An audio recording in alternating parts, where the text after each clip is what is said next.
Tumayong balahibo ko nun, sir, noong panahon na nakita ko, naku, andyan yata si VP Sara, andyan si Bongo nakapasok na. Ang penalty nito ay 4 na taon nata na kulong. Who gave you the order?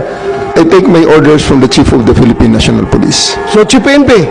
Ang ano po namin is really to assist ang PCTC po. Kaya nga.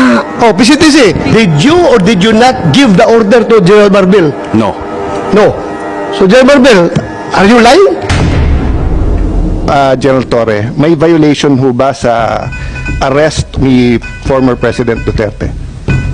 No, sir. Any person arrested or detained or to shall be allowed visits by or conference with any member of the immediate family or any medical doctor or priest, minister chosen by him. I saw the video, sir. President Duterte was asking for his own doctors.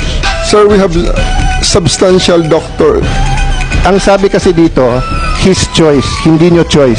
I saw the video wherein you're saying 2-star, ako na nagdedesisyon, I will not allow VP Sara in. Tama? Yes, sir. Hindi ba siya anak? Nung nakita ko tong batas na to, nakalagay, pag anak, you cannot stop them. Ang penalty nito ay 4 na taon nata na kulong.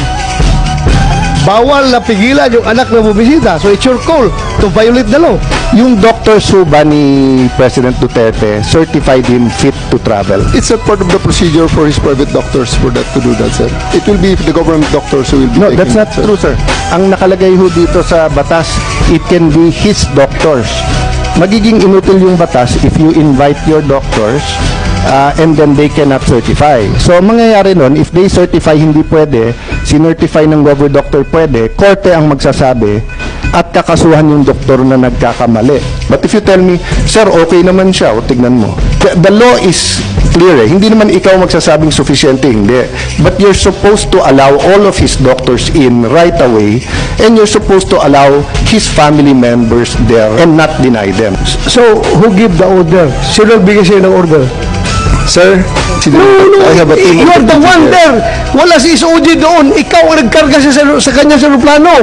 Kaya tinatanong kita, who gave you the order? Still, sir, I take my orders from the Chief of the Philippine National Police. So, Chief PNP. It's always the guidance that ang ano po namin is really to assist ang PCTC po. Kaya nga.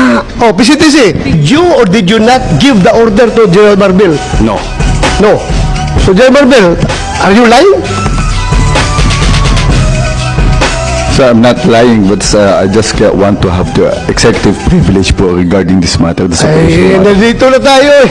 Executive privilege ka dyan. Bakit naging executive privilege? Kanina bigla? sinabi mo, PCTC ang nagbigay ng order. Ngayon, mag-executive privilege ka. Sino-sino na tinuro mo? That's why we didn't want to attend the last hearing because this is what we were expecting, ma'am. We didn't want to be bullied. We are not bullying you, sir. Ha? We want the truth.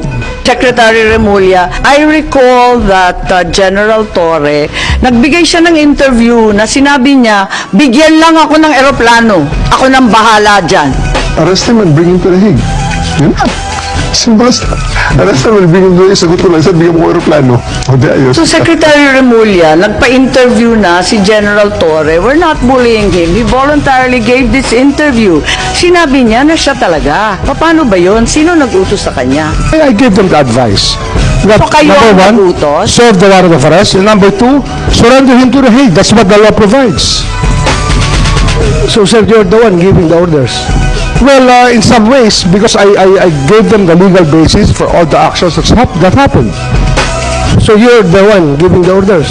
If I have to be the one, then if I am the one No, sir. that is referred to, I will admit it.